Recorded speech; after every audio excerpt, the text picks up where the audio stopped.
A realidade do trânsito de Brusque foi mudando ao longo dos anos, principalmente com o aumento do número de veículos, o que fez crescer também o número de acidentes fatais. Em 2012, 28 pessoas perderam a vida no trânsito de Brusque. Isso dá uma média de 2,3 vítimas por mês ou uma vítima a cada 13 dias. Já em 2013, 4 pessoas perderam a vida no trânsito de Brusque em 80 dias, uma média de uma vítima a cada 20 dias. A última foi aqui nesse trecho da rodovia Antônio Raio, no Monte Serrado. Afinal de contas, como são julgados casos desse tipo? Para isso, a gente veio até o Fórum da Comarca de Brusque para conversar com o Dr. Edemar Leopoldo Schlesser, juiz da primeira vara criminal da cidade, sobre esse tema tão recorrente. Na verdade, os crimes de trânsito eles estão previstos no artigo 302 do Código de Trânsito Brasileiro e eles são considerados como crimes culposos.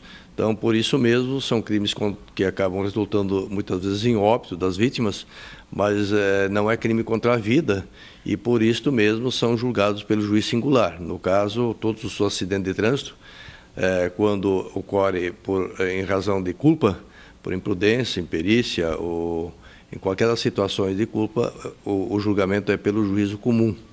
Algumas situações, quando caracteriza dolo eventual, quando o agente, ao provocar o acidente, ele assumiu o risco de provocar o resultado, então entende-se que é possível enquadrá-lo como dolo eventual.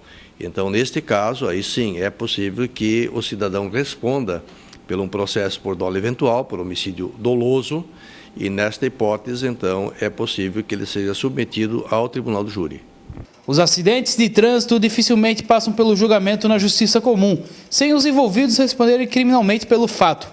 Na comarca de Brusque, apenas um caso de morte no trânsito, ocorrido em Guabiruba no ano 2004, terminou com um júri popular. Desde que eu respondo pela vara criminal, nós tivemos um caso aqui, que é uma situação de Guabiruba, que na época 2 meninos se envolveram num racha e em consequência disto acabaram se envolvendo num acidente e matando uma senhora.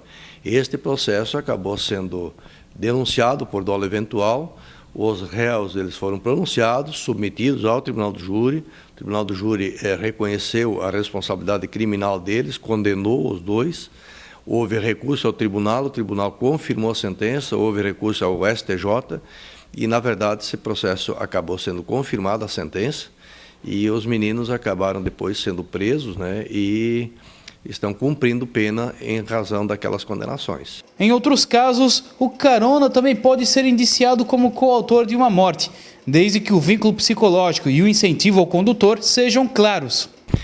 Pode haver a coautoria, porque o artigo 29 do Código Penal estabelece a coautoria sempre que a pessoa concorre para com o resultado, para com o crime. Agora, no acidente de trânsito, é um pouco difícil de você conseguir comprovar isto, é difícil de você comprovar de que o caroneiro que estava no veículo, ele teve qualquer participação no acidente ou no evento que resultou no acidente ou até mesmo na morte da vítima.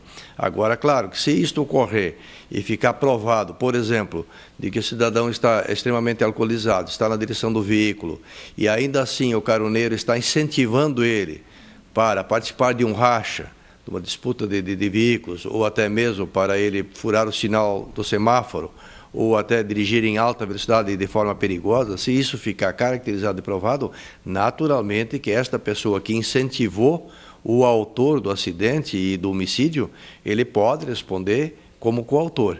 Mas sempre é importante destacar que é um pouco difícil de se conseguir vincular esse vínculo psicológico entre o autor do crime e o coautor. De acordo com o magistrado, o endurecimento da lei seca, principalmente na questão da multa e dos valores envolvidos, deve ajudar na conscientização dos motoristas a evitarem a direção do veículo sob efeito de álcool.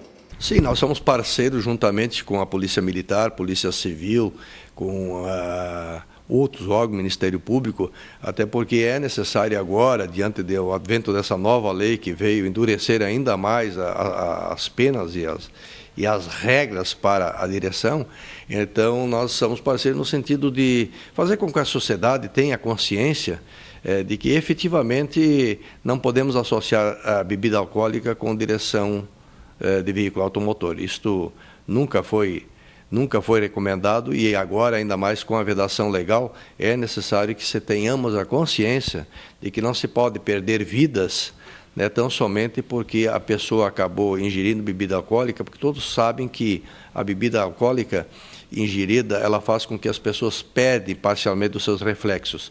E perdendo parcialmente os seus reflexos, é muito possível e provável de que você possa, na condução do veículo, se envolver no acidente, com mais ou menor gravidade, mas sempre que isto ocorre, naturalmente você está colocando em jogo vidas que estão aí e que poderiam ser poupadas desde que a pessoa tivesse essa consciência de não dirigir quando está alcoolizado.